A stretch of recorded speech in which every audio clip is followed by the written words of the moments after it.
Good afternoon. Good afternoon. It's a high honor and a distinct privilege to be joined today by Whip Catherine Clark, Caucus Chair Pete Aguilar, members of House Democratic leadership, and the House Democratic Caucus. House Democrats are here on the Capitol steps to reiterate our strong opposition to this spending bill because it fails to address the Republican health care crisis and it fails to extend the Affordable Care Act tax credits. House Democrats will continue to support our men and women in uniform. We will continue to support hardworking federal employees. We will continue to support our law enforcement personnel. House Democrats will continue to support our air traffic controllers. We will continue to support our TSA agents. We will continue to support our civil servants who have been under attack since day one of the Trump administration. But we cannot support the Republican effort to gut the health care of the American people.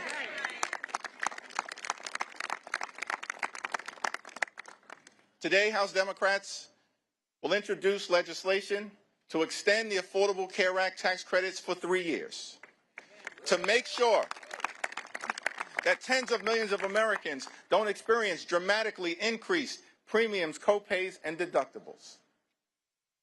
We believe that working class Americans, middle class Americans, and everyday Americans deserve the same level of certainty that Republicans always provide to the wealthy, the well-off, and the well-connected. The same level of certainty. And so we're calling upon our Republican colleagues to join us and extend the Affordable Care Act tax credits.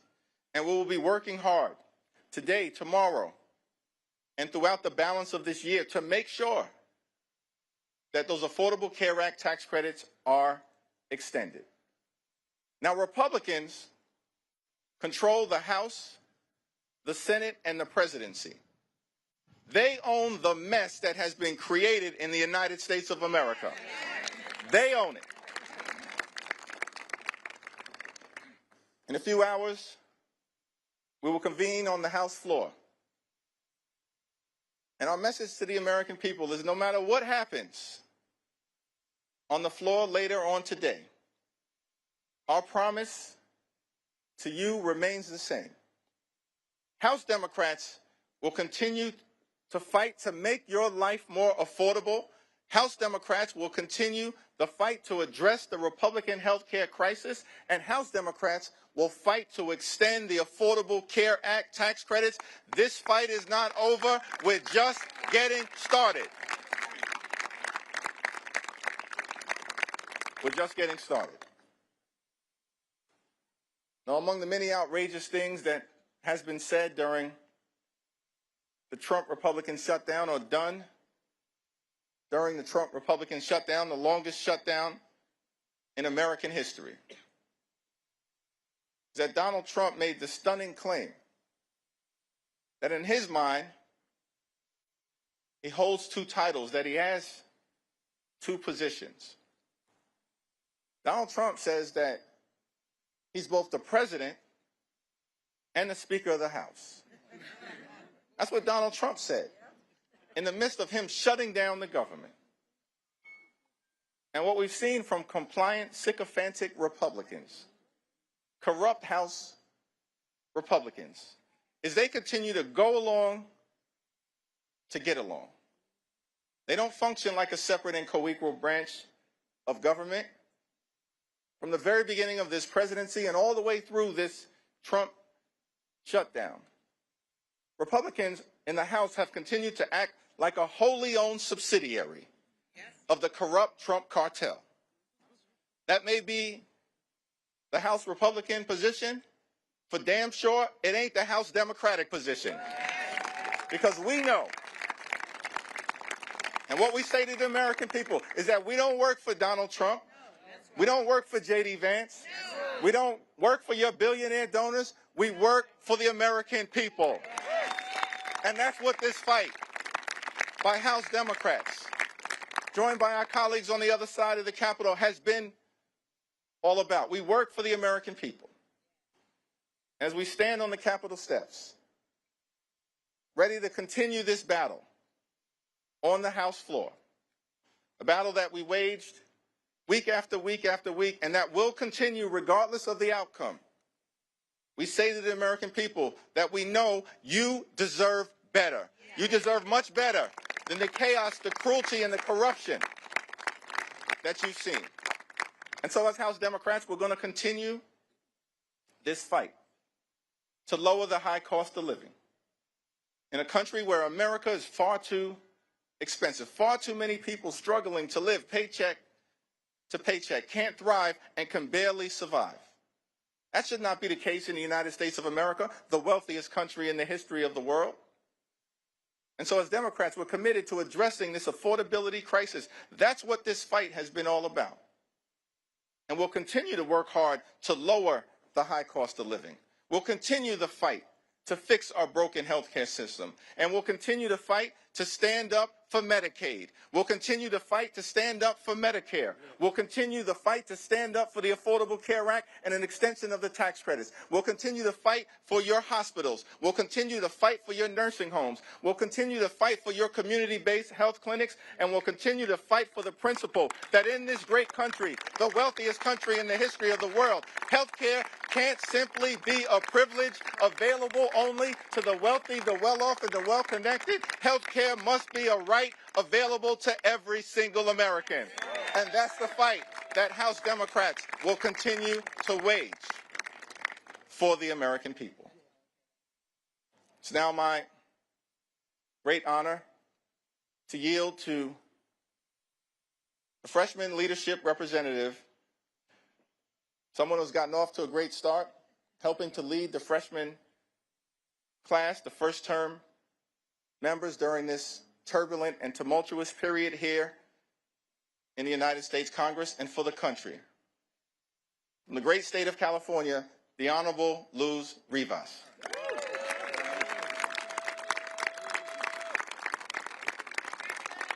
Thank you, Leader Jeffries, Whip Clark, and Chair Aguilar for your leadership. House Democrats are back in Washington, D.C., ready to vote once again to protect health care for working families across the country.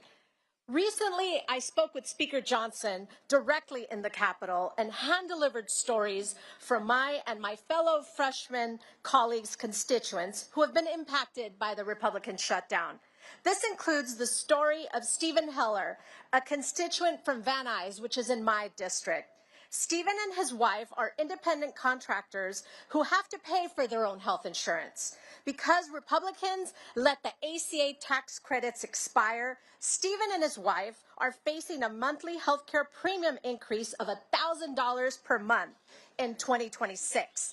This will bring their monthly total to nearly $2,100 per month and nearly $25,000 for the year, just in health insurance. That is, in Stephen's own words, a terrible financial blow and an enormous financial burden. Constituents across the country like Stephen and his wife cannot afford Republicans' deal. I will vote no and continue to fight with House Democrats to protect the ACA subsidies that Stephen and millions of Americans rely on. House Democrats will continue our fight to protect health care, lower the cost of living, and keep the American dream attainable for all. Thank you. And next, I'd like to introduce my amazing colleague from Michigan, Congresswoman McDonald-Ribbit.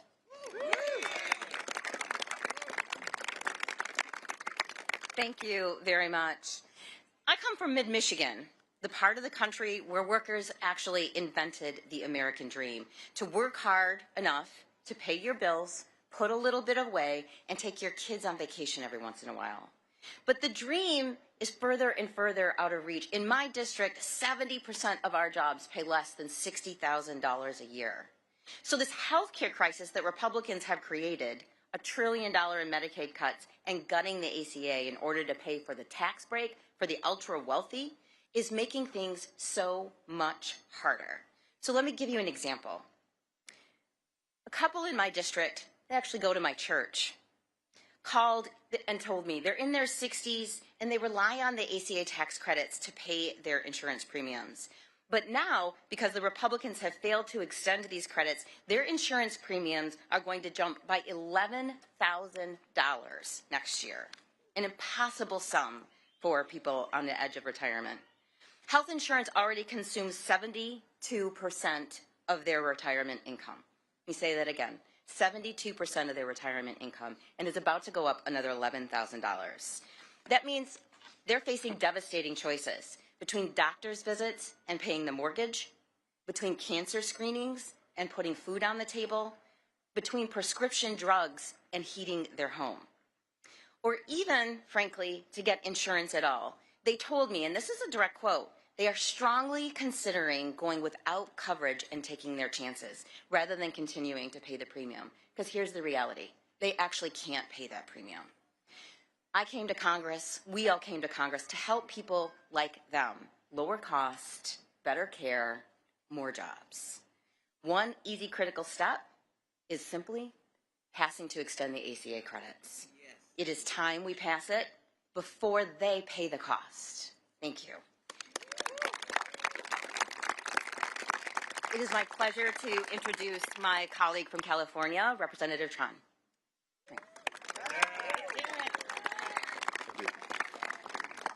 Good afternoon. I am Congressman Derek Tran, and I proudly represent Orange and LA counties in California's 45th district. Today, I want to share the story of Peter and Esther.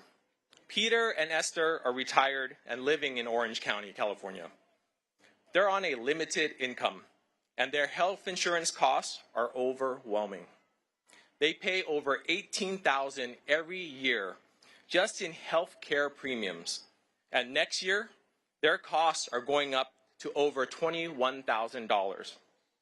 When you're retired and living on a fixed income, that kind of cost increase can be devastating. Peter has been trying to get his wife, Esther, on Medicaid so she can get the care she deserves without going bankrupt. But he keeps hitting roadblocks. The red tape, long lines, and staffing shortages preventing Esther from even being considered for Medicaid coverage is harmful to our country. And instead of joining us to fix this crisis, the Republican majority has demanded more cuts, causing more pain and suffering for the American people. I am here today for people like Peter and Esther. They deserve better than this. Every American deserves better than this. While we're fighting for health care, Republicans are fighting for tax cuts for the billionaires. I'll keep fighting to make sure people like Peter and Esther can afford the care that they deserve.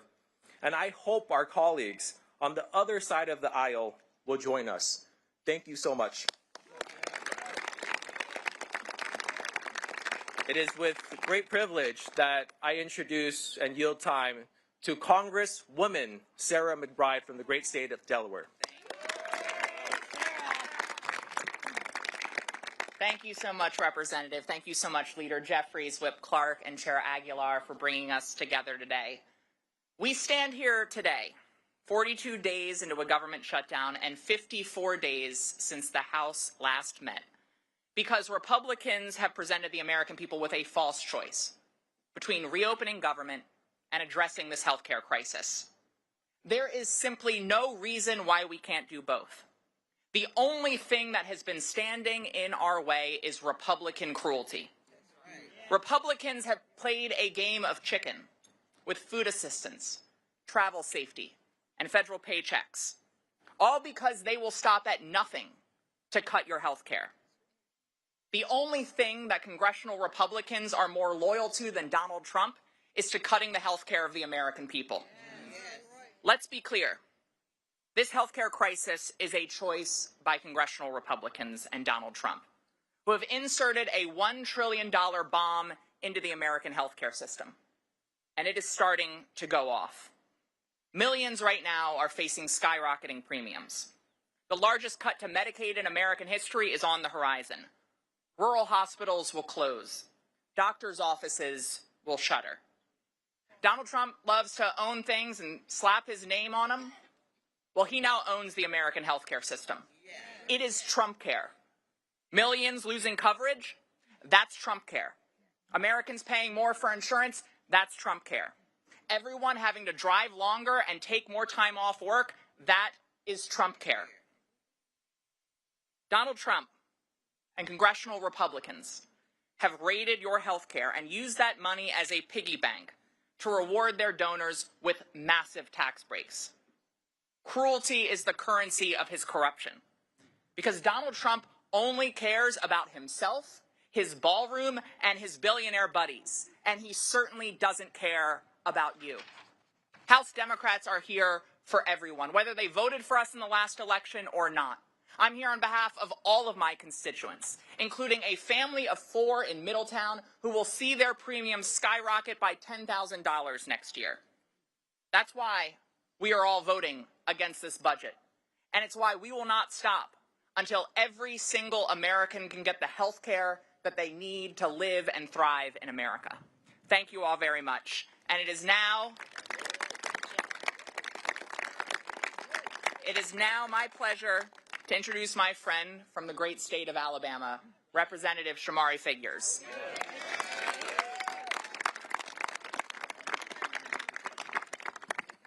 Thank you. House Democrats just spent the better part of the last 40-plus days fighting to keep health care affordable for millions of Americans, while our House Republican colleagues were on a taxpayer-funded vacation.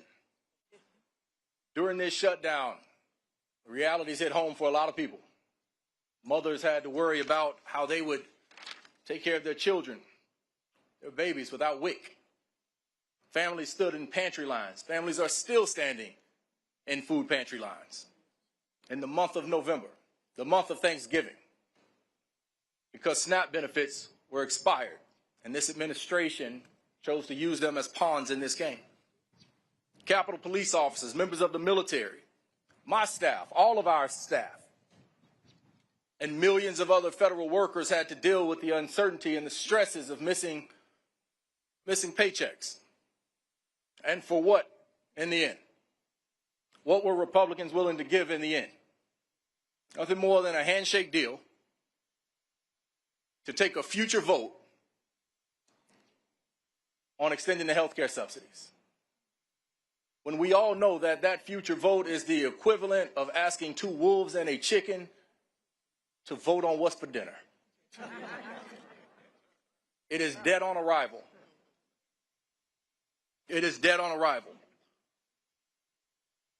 Now, I can speak to you as someone from a different perspective. A lot of us represent districts where we can talk about what could happen or what may happen. Let me tell you about what my district looks like in the state of Alabama. And it doesn't look too dissimilar from my fellow colleague from Alabama, Congresswoman Terry Sewell's district. I got about 50,000 people in my district who are slated to see their health care premiums on average nearly double. And this is in a district where the individual median income is just north of $32,000. I have 13 counties in my district. 10 of them either do not have a hospital because it has recently closed, or their hospital is on literal life support and they have to go to a county commission or a city council every single month to make payroll. And the largest hospital in Montgomery, Alabama, the state's capital, is in the midst of a bankruptcy and also facing risk of closure. And this all in a state that has the 3rd lowest life expectancy in the United States of America. So health care for us is not a talking point. Health care for us is, protecting health care for us is a requisite. It's a requirement. It's something we have to do. And if you ask us if the shutdown was worth it, I say, hell yes, it was worth it. Because fighting to maintain health care for American people, there's nothing more pure than that. There's no more important role that we have here as members of Congress than to ensure the health care of the American people. Okay. And so while the failure of Republicans to do anything to protect health care is truly disappointing, I want the world to know that my Democratic colleagues here in the House, they can ride with me in any battle I face in my life. They stood with us under the leadership of Hakeem Jeffries to make sure that we kept this front and center. And I look forward to remaining committed to this fight for all of Alabama and for all of America. And with that, turn it back over to our leader, future Speaker Jeffries.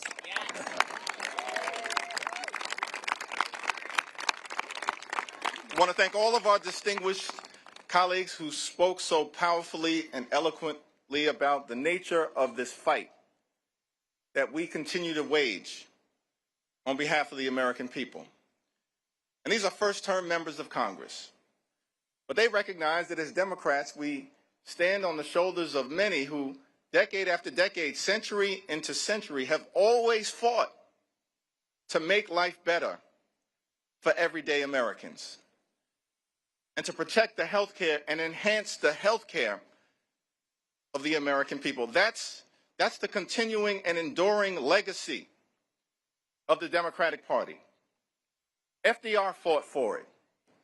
Truman fought for it. JFK fought for it. LBJ fought for it. Carter fought for it. Clinton fought for it. Barack Obama fought for it. Biden fought for it. And no one fought harder in the House of Representatives than our Speaker Emerita, Nancy D'Alessandro Pelosi. That's in the DNA of the Democratic Party. From FDR to Nancy Pelosi to these first-term members. And so our promise to the American people is that we are in this fight until we win this fight for all of you. Cancel the cuts, lower the costs, save health care. God bless you. God bless the United States of America.